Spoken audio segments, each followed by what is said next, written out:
أعوذ بالله من الشيطان الرجيم. بسم الله الرحمن الرحيم.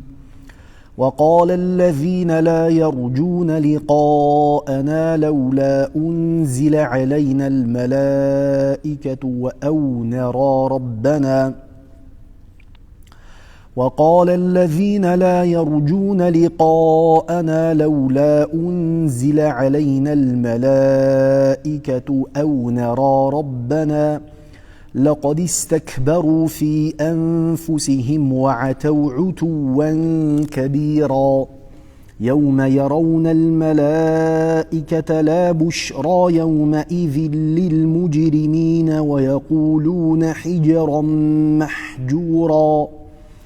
وقدمنا إلى ما عملوا من عمل فجعلناه هباء منثورا أصحاب الجنة يومئذ خير مستقرا وأحسن مقيلا ويوم تشقق السماء بالغمام ونزل الملائكة تنزيلا الملك يومئذ الحق للرحمن وكان يوما على الكافرين عسيرا ويوم يعض الظالم على يديه يقول يا ليتني اتخذت مع الرسول سبيلا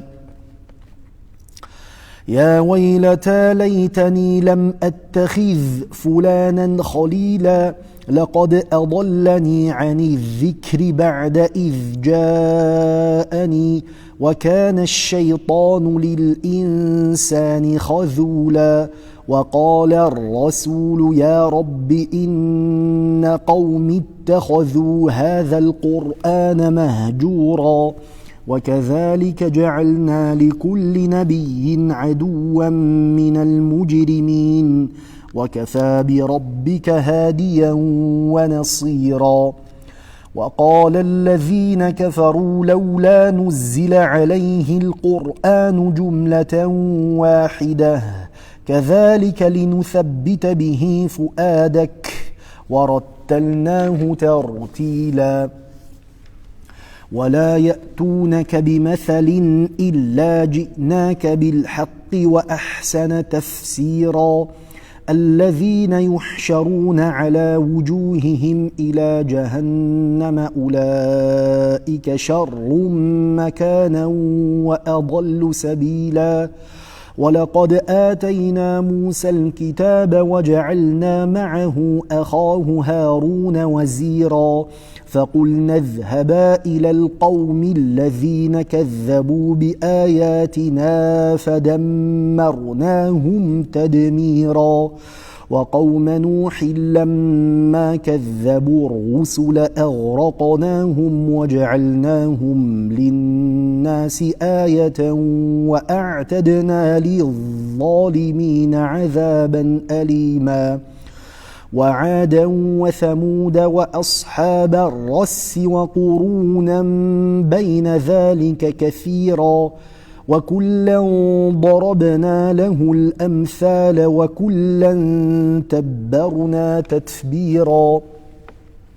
ولقد أتوا على القرية التي أمطرت مطر السوء أفلم يكونوا يرونها بل كانوا لا يرجون نشورا وإذا رأوك إن يتخذونك إلا هزوا أهذا الذي بعث الله رسولا إن كاد ليضلنا عن آلهتنا لولا أن صبرنا عليها وسوف يعلمون حين يرون العذاب من أضل سبيلا أرأيت من اتخذ إلهه هواه أفأنت تكون عليه وكيلا أم تحسب أن أكثرهم يسمعون أو يعقلون إن هم إلا كالأنعام بل هم أضل سبيلا ألم تر إلى ربك كيف مد الظل ولو شاء لجعله ساكنا ثم جعلنا الشمس عليه دليلا ثم قبضناه إلينا قبضا يسيرا وهو الذي جعل لكم الليل لباسا والنوم سباتا وجعل النهار نشورا وهو الذي أرسل الرياح بشرا بين يدي رحمته وأنزلنا من السماء ماء طهورا لنحيي به بلدة ميتا ونسقيه مما خلقنا أنعاما وأناسيا كثيرا ولقد صرفنا بينهم ليذكروا فأبى أكثر الناس إلا كفورا ولو شئنا لبعثنا في كل قرية نذيرا فلا تطع الكافرين وجاهدهم به جهادا كبيرا وهو الذي مرج البحرين هذا عذب فرات وهذا ملح أجاج وجعل بينهما برزخا وحجرا محجورا وهو الذي خلق من الماء بشرا فجعله نسبا وصهرا وكان ربك قديرا ويعبدون من دون الله ما لا ينفعهم ولا يضرهم وكان الكافر على ربه ظهيرا وما أرسلناك إلا مبشرا ونذيرا قل ما أسألكم عليه من أجر إلا من شاء أن يتخذ إلى ربه سبيلا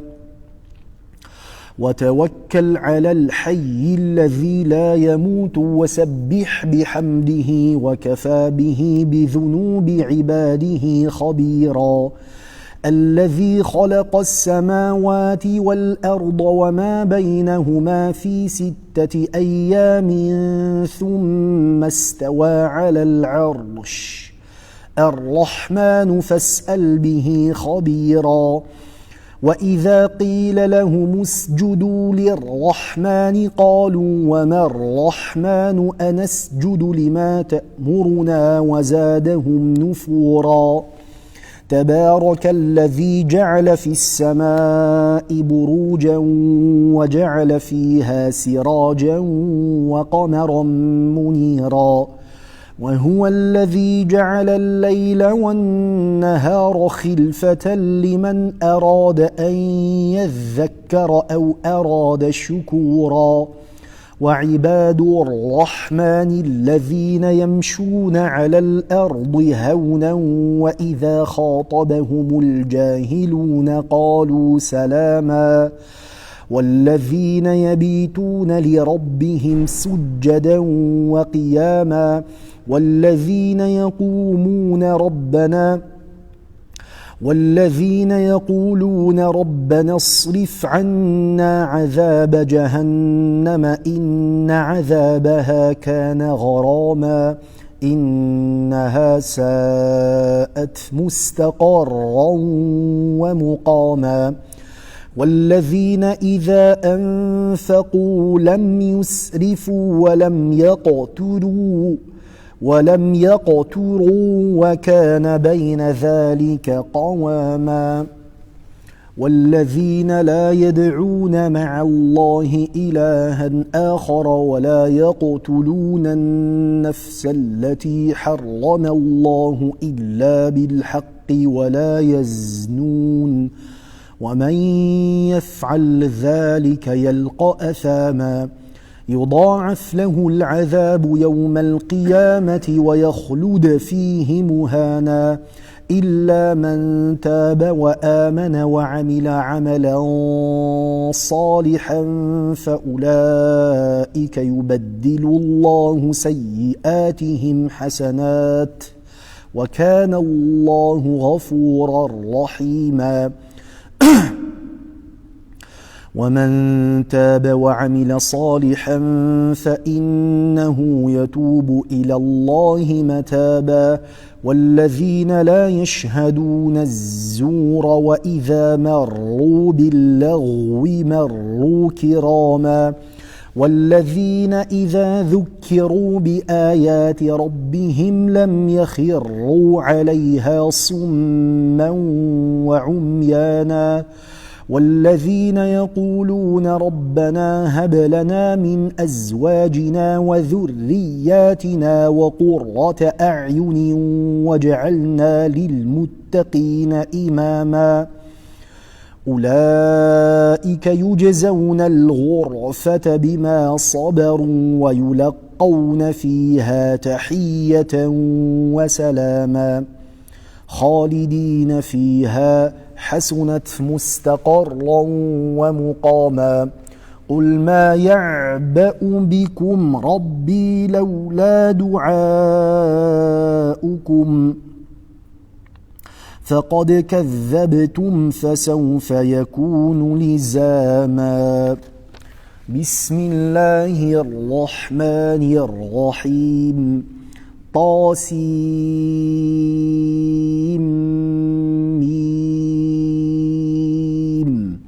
تلك آيات الكتاب المبين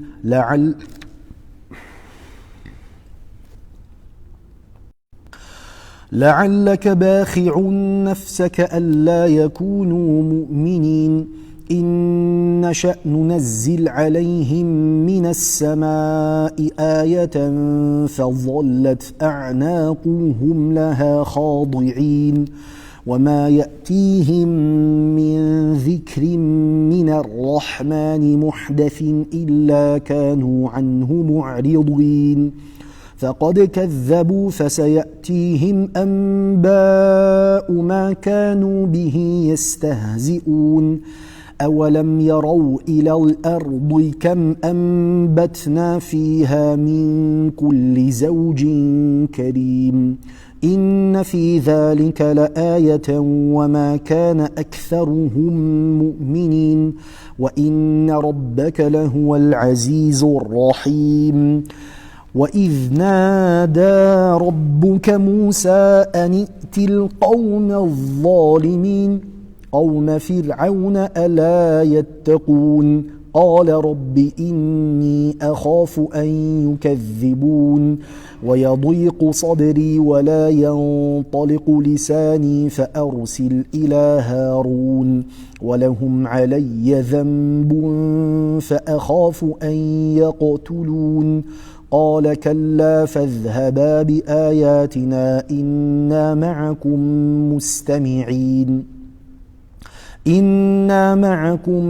مستمعون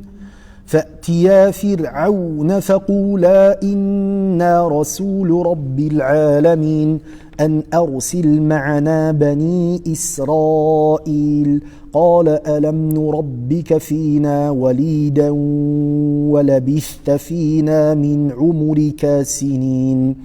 وفعلت فعلتك التي فعلت وأنت من الكافرين قال فعلتها إذا وأنا من الضالين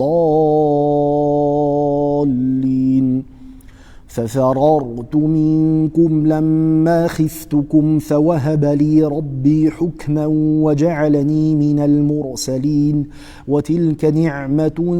تمنها علي أن عبدت بني إسرائيل وتلك نعمة تمنها علي أن عبدت بني إسرائيل. قال فرعون وما رب العالمين؟ قال رب السماوات والأرض وما بينهما إن كنتم موقنين. قال لمن حوله ألا تستمعون؟ قال ربكم ورب آبائكم الأولين. قال إن رسولكم الذي أرسل إليكم لمجنون. قال رب المشرق والمغرب وما بينهما إن كنتم تعقلون.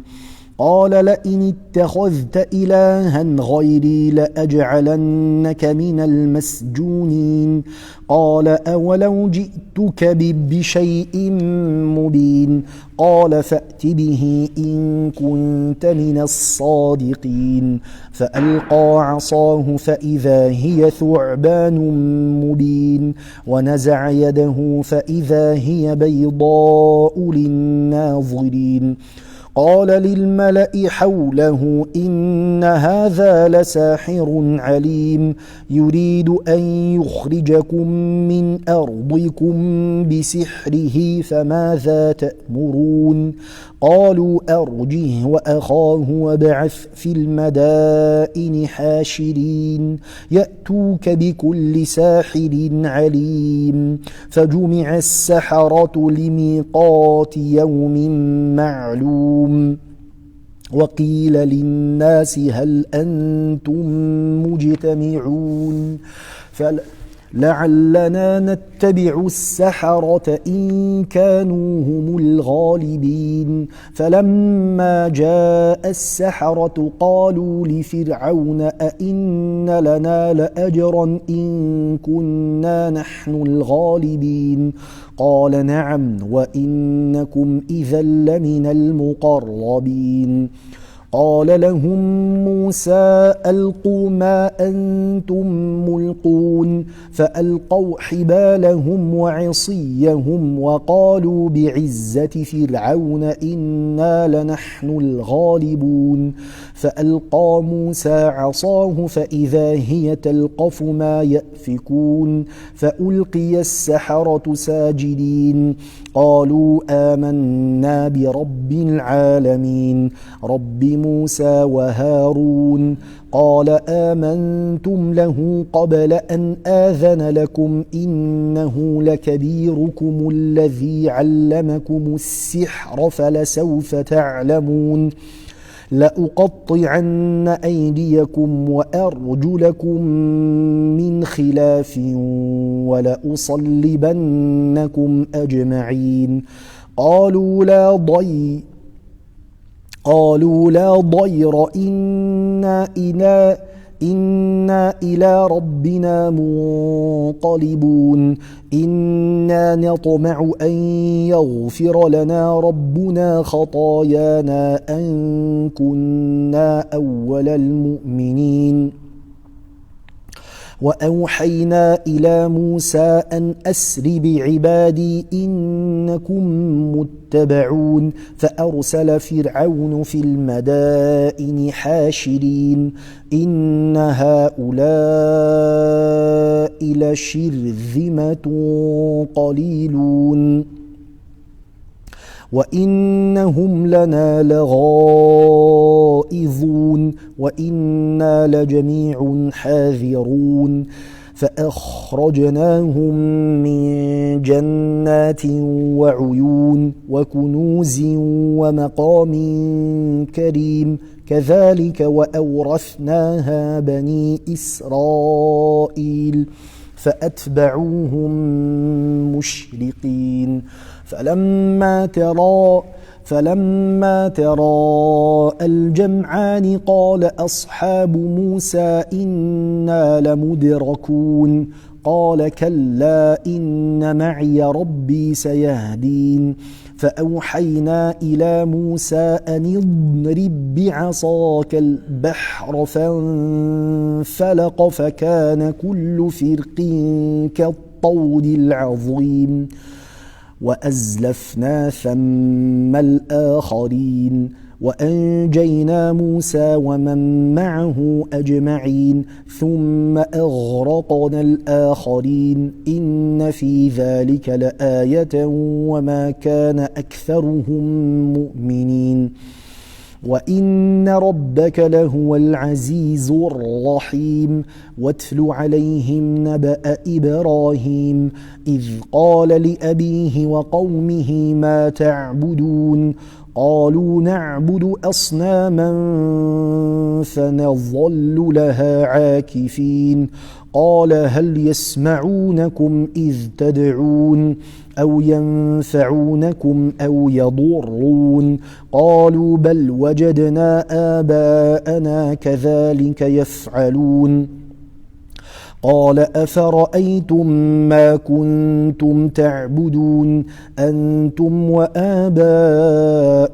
الأقدمون فإنهم عدو لي إلا رب العالمين الذي خلقني فهو يهدين والذي هو يطعمني ويسقين وإذا مرضت فهو يشفين والذي يميتني ثم يحيين والذي أطمع أن يغفر لي خطيئتي يوم الدين رب هب لي حكما وألقني بالصالحين واجعل لي لسان صدق في الآخرين واجعلني من ورثة جنة النعيم واغفر لأبي إنه كان من الضالين ولا تخزني يوم يبعثون يوم لا ينفع مال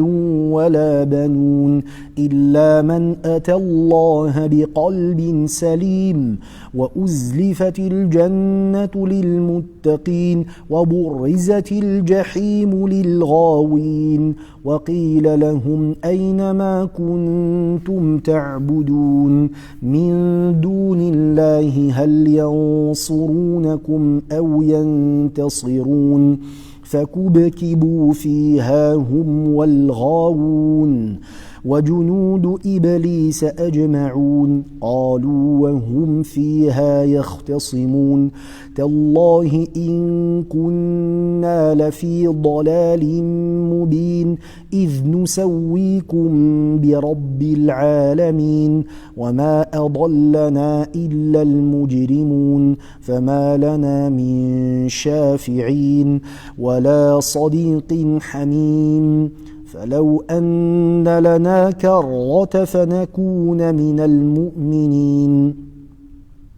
فلو أن لنا كرة فنكون من المؤمنين إن في ذلك لآية وما كان أكثرهم مؤمنين وإن ربك لهو العزيز الرحيم كذبت قوم نوح المرسلين إذ قال لهم أخوهم نوح ألا تتقون إني لكم رسول أمين فاتقوا الله وأطيعون وما أسألكم عليه من أجر إن أجري إلا على رب العالمين فاتقوا الله وأطيعون قالوا أنؤمن لك واتبعك الأرذلون قال وما علمي بما كانوا يعملون إن حسابهم إلا على ربي لو تشعرون وما أنا بطارد المؤمنين إن أنا إلا نذير مبين قالوا لئن لم تنته يا نوح لتكونن من المرجومين قال رب إن قومي كذبون فافتح بيني وبينهم فتحا ونجني ومن معي من المؤمنين فأنجيناه ومن معه في الفلك المشحون ثم أغرقنا بعد الباقين إن في ذلك لآية وما كان أكثرهم مؤمنين وإن ربك لهو العزيز الرحيم كذبت عاد المرسلين إذ قال لهم أخوهم هود ألا تتقون إني لكم رسول أمين فاتقوا الله وأطيعون وما أسألكم عليه من أجر إن أجري إلا على رب العالمين أتبنون بكل ريع آية تعبثون وتتخذون مصانع لعلكم تخلدون وإذا بطشتم جبارين فاتقوا الله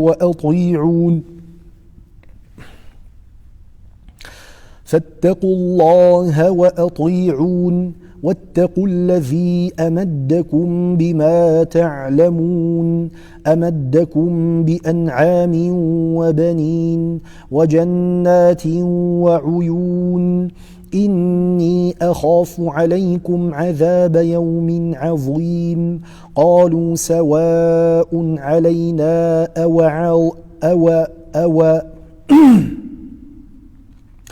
قالوا سواء علينا أوعظت أم لم تكن من الواعظين إن هذا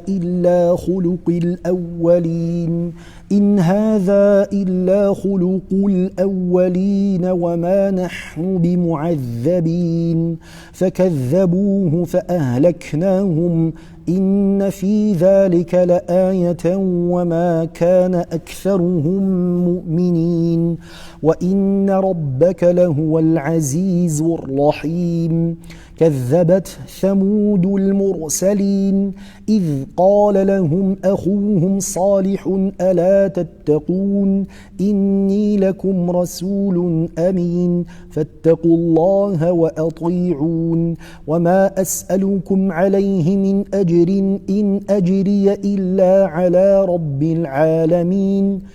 أتتركون فيما هاهنا آمنين في جنات وعيون وزروع ونخل طلعها هضيم وتنحتون من الجبال بيوتا فارهين فاتقوا الله وأطيعون ولا تطيعوا أمر المسرفين الذين يفسدون في الأرض ولا يصلحون قالوا إنما أنت من المسحرين ما أنت إلا بشر مثلنا فأت بآية إن كنت من الصادقين قال هذه ناقة لها شرب ولكم شرب يوم معلوم ولا تمسوها بسوء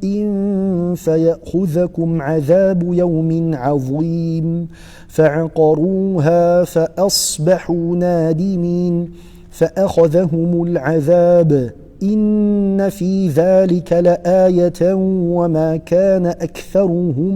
مؤمنين وإن ربك لهو العزيز الرحيم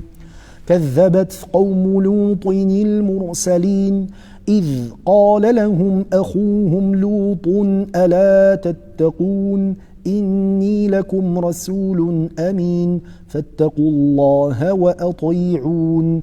وما أسألكم عليه من أجر إن أجري إلا على رب العالمين أتأتون الذكران من العالمين وتذرون ما خلق لكم ربكم من أزواجكم بل أنتم قوم عادون قالوا لئن لم تنته يا لوط لتكونن من المخرجين قال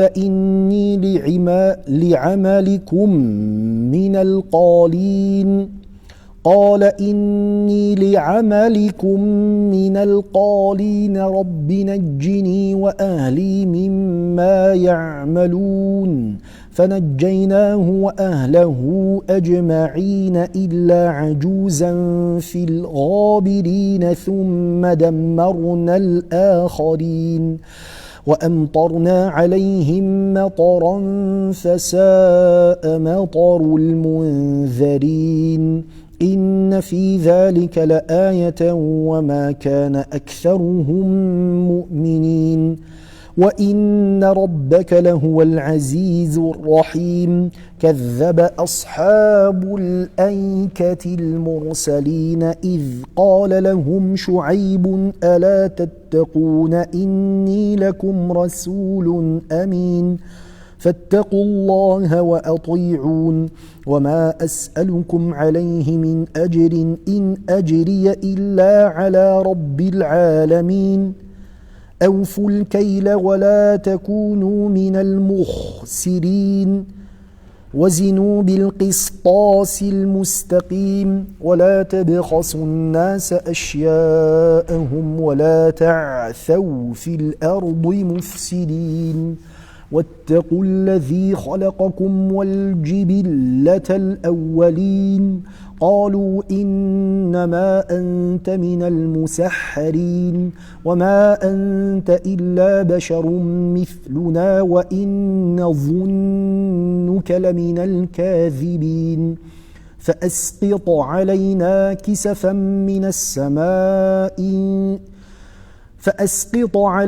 كسفا من السماء إن كنت من الصادقين قال ربي أعلم بما تعملون فكذبوه فأخذهم عذاب يوم الظلة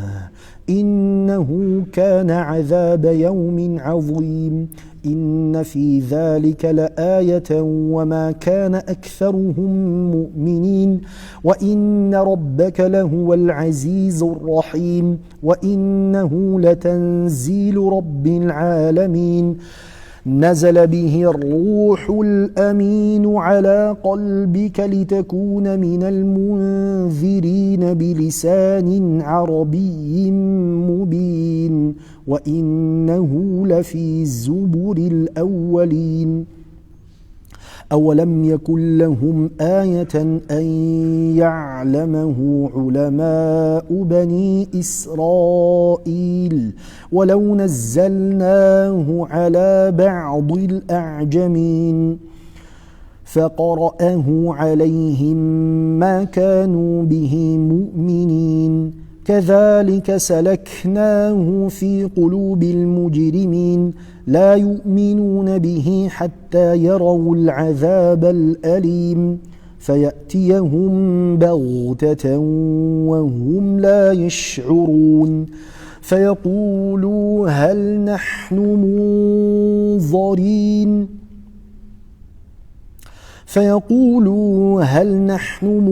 منظرون أفبعذابنا يستعجلون أفرأيت إن متعناهم سنين ثم جاءهم ما كانوا يوعدون ما أغنى عنهم ما كانوا يمتعون وما أهلكنا من قرية إلا لها منذرون ذكرى وما كنا ظالمين وما تنزلت به الشياطين وما ينبغي لهم وما يستطيعون إنهم عن السمع لمعزولون فلا تدع مع الله إلها آخر فتكون من المعذبين وأنذر عشيرتك الأقربين واخفض جناحك لمن اتبعك من المؤمنين فإن عصوك فقل إني بريء مما تعملون وتوكل على العزيز الرحيم الذي يراك حين تقوم وتقلبك في الساجدين إنه هو السميع العليم هل أنبئكم على من تنزل الشياطين تنزل على كل أفاك أثيم يلقون السمع وأكثرهم كاذبون والشعراء يتبعهم الغاوون ألم تر أنهم في كل واد يهيمون وأنهم يقولون ما لا يفعلون إلا الذين آمنوا وعملوا الصالحات وذكروا الله كثيرا وانتصروا من بعد ما ظلموا وسيعلم الذين ظلموا أي منقلب ينقلبون بسم الله الرحمن الرحيم طاسين تلك آيات القرآن وكتاب مبين هدى وبشرى للمؤمنين الذين يقيمون الصلاة ويؤتون الزكاة وهم بالآخرة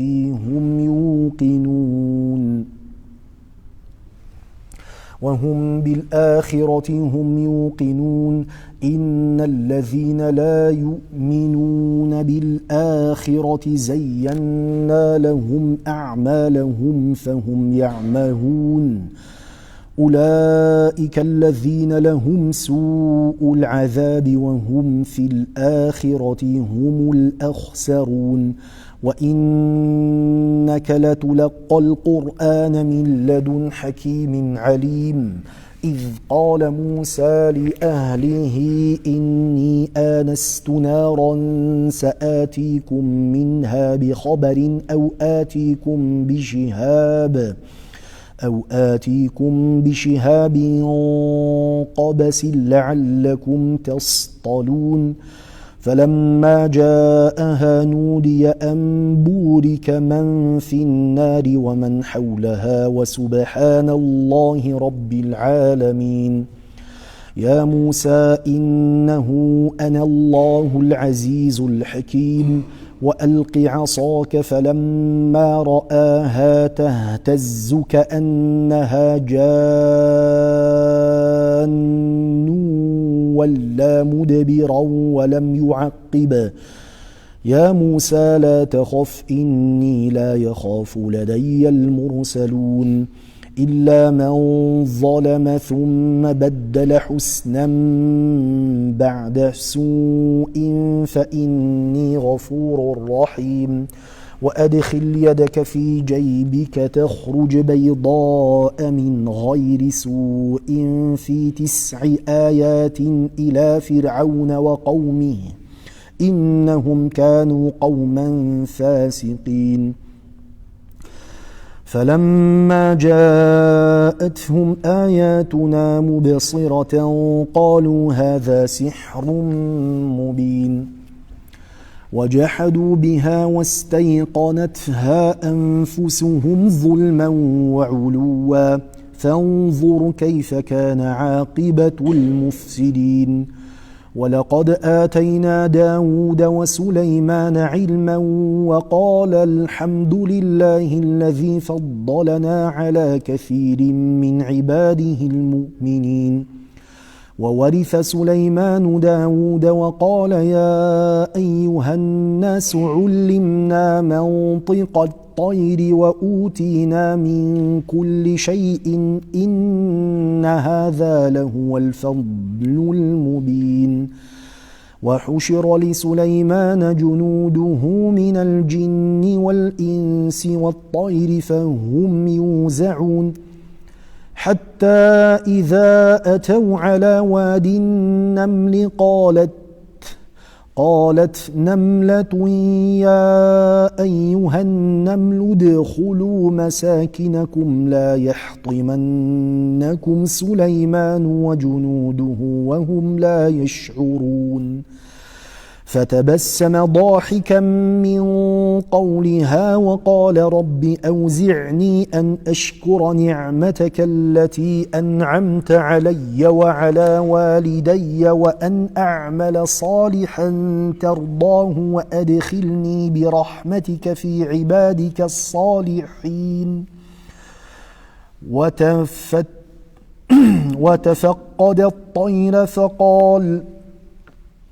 وتفقد الطير فقال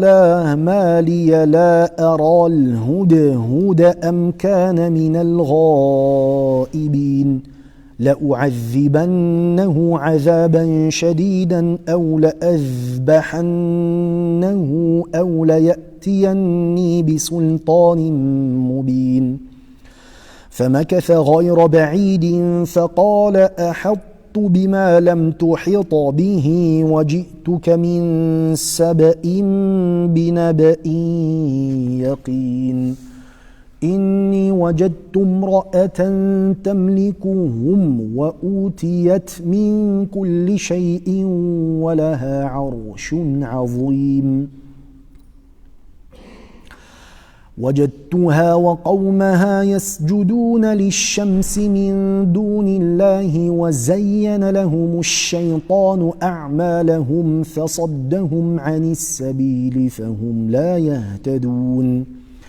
ألا يسجدوا لله الذي يخرج الخبأ في السماوات والأرض ويعلم ما تخفون وما تعلنون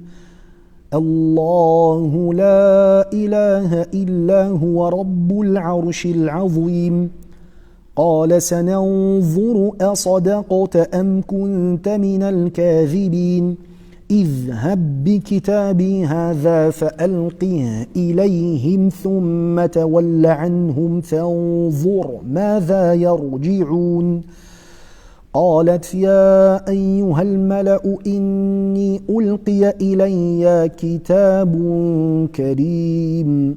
إنه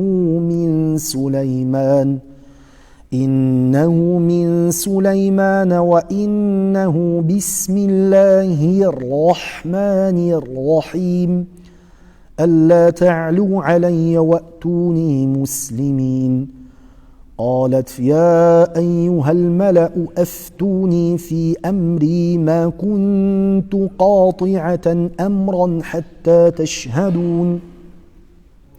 قالوا نحن أولو قوة وأولو بأس شديد والأمر إليك فانظري ماذا تأمرين قالت إن الملوك إذا دخلوا قرية أفسدوها وجعلوا أعزة أهلها أذلة وكذلك يفعلون وإني مرسلة إليهم بهدية فناظرة بما يرجع المرسلون فلما جاء سليمان قال أتمدونني بمال فما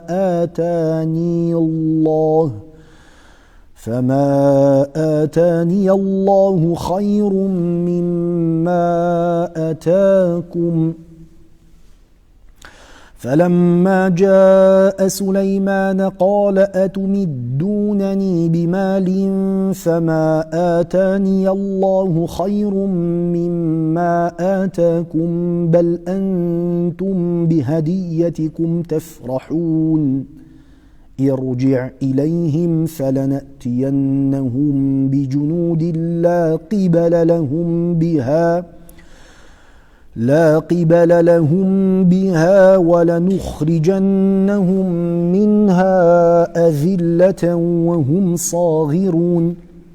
قال يا أيها الملأ أيكم يأتيني بعرشها قبل أن يأتوني مسلمين قال عفريط من الجن أنا آتيك به قبل أن تقوم من مقامك وإني عليه لقوي أمين.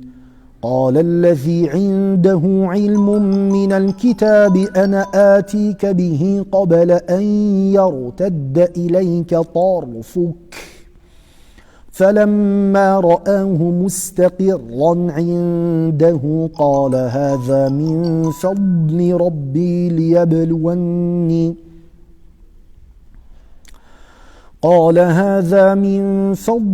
ربي ليبلوني أأشكر أم أكفر. ومن شكر فإنما يشكر لنفسه ومن كفر فإن ربي غني كريم. قال نكروا لها عرشها ننظر أتهتدي أم تكون من الذين لا يهتدون. قال نكروا لها عرشها ننظر أتهتدي أم تكون من الذين لا يهتدون. فلما جاءت قيل أهكذا عرشك؟ قالت كأنه هو وأوتينا العلم من قبلها وكنا مسلمين. وصدها ما كانت تعبد من دون الله إنها كانت من قوم كافرين. قيل لها ادخلي الصرح فلما رأته حسبته لجة وكشفت عن ساقيها قال إنه صرح ممرد من قوارير. قالت رب إني ظلمت نفسي وأسلمت مع سليمان لله رب العالمين. ولقد أرسلنا إلى ثمود أخاهم صالحا أن اعبدوا الله فإذا هم فريقان يختصمون. قال يا قوم لم تستعجلون بالسيئة قبل الحسنة لولا تستغفرون الله لعلكم ترحمون. قالوا اطيرنا بك وبمن معك قال طائركم عند الله بل أنتم قوم تفتنون. وكان في المدينة 9 رهط يفسدون في الأرض ولا يصلحون. قالوا تقاسموا بالله لنبيتنه وأهله ثم لنقولن لوليه ما شهدنا مهلك أهله وإنا لصادقون. ومكروا مكرا ومكرنا مكرا وهم لا يشعرون. فانظر كيف كان عاقبة مكرهم أنا دمرناهم وقومهم أجمعين. فتلك بيوتهم خاوية بما ظلموا إن في ذلك لآية لقوم يعلمون. وأنجينا الذين آمنوا وكانوا يتقون. ولوطا إذ قال لقومه أتأتون الفاحشة وأنتم تبصرون أئنكم لتأتون الرجال شهوة من دون النساء بل أنتم قوم تجهلون. صدق الله العظيم.